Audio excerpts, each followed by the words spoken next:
A hearing today in a Tijuana court for Sergeant Andrew Tahmooressi, 2 Mexican customs agents, 2 Mexican soldiers involved in Tahmooressi arrest and his questioning, taking the stand. Tahmooressi has been locked away in a Mexican prison for 127 days now. Not a single public mention from our president. Joining us now, Fox News senior judicial analyst, Judge Andrew Napolitano. Judge, great to have you here. Nice to be with you, Lou. Let's start with Mexican justice. Is there any?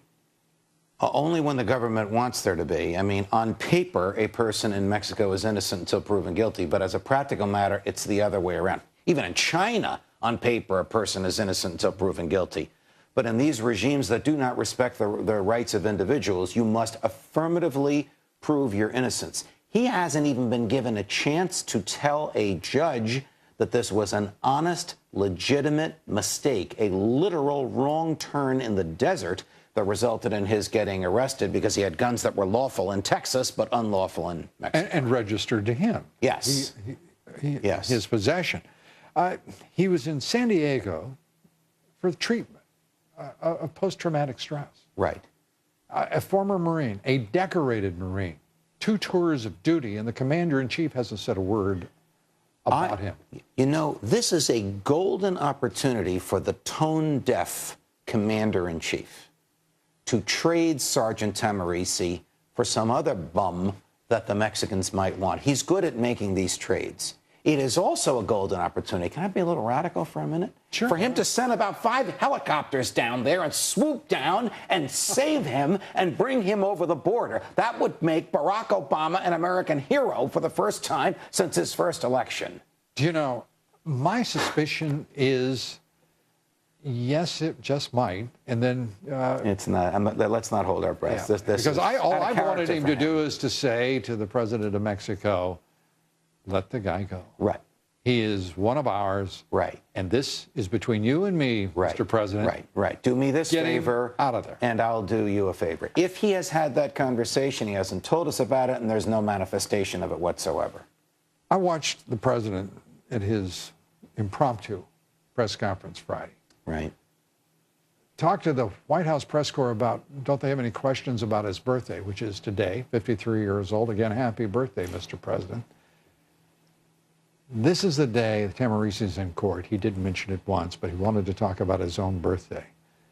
I mean, give me some way in which to rationalize this president's behavior. I can't give it to you, except I can say to you again, I do believe that he is tone deaf. The quotation that you read a few moments ago from Barney Frank, one of the most quintessentially liberal Democrat members of the House until he retired a few years ago, basically saying, the president knew he was lying, and the president lied anyway, is damning to this president. He doesn't care. His poll numbers are down in Nixonian depths. He doesn't care. He's been accused of incompetence and lawlessness. He doesn't care. Does anybody else? Really, the verdict is in, if you will forgive the expression, on this president. He has lied. He has admitted lying, and he continues to lie. It is no longer about misrepresentation or deception or deceitfulness. It is lying. So the real question is not whether he cares, but does anyone in this country care enough to make a difference in this? In my opinion, yes. And this is where I disagree with my good friend Juan Williams, who was just on with you and Ed Rollins in a great segment a few moments ago. I think the American people will take it out on Democrats running for the House and for the Senate. Their extremely negative views of Barack Obama because he can't run again. And this is the only way they can send a message to him. You know, it seems to me that taking it out, as you put it, on Democrats is the appropriate response to this president, his administration, and the woeful conduct of government. Because we haven't heard but a handful of Democrats stand up and oppose this president, his policies. They seem to be one with this president, the Democratic Party and this president. If there were a divide of any kind, it might at least create the ambiguity of an unknown result at the polls.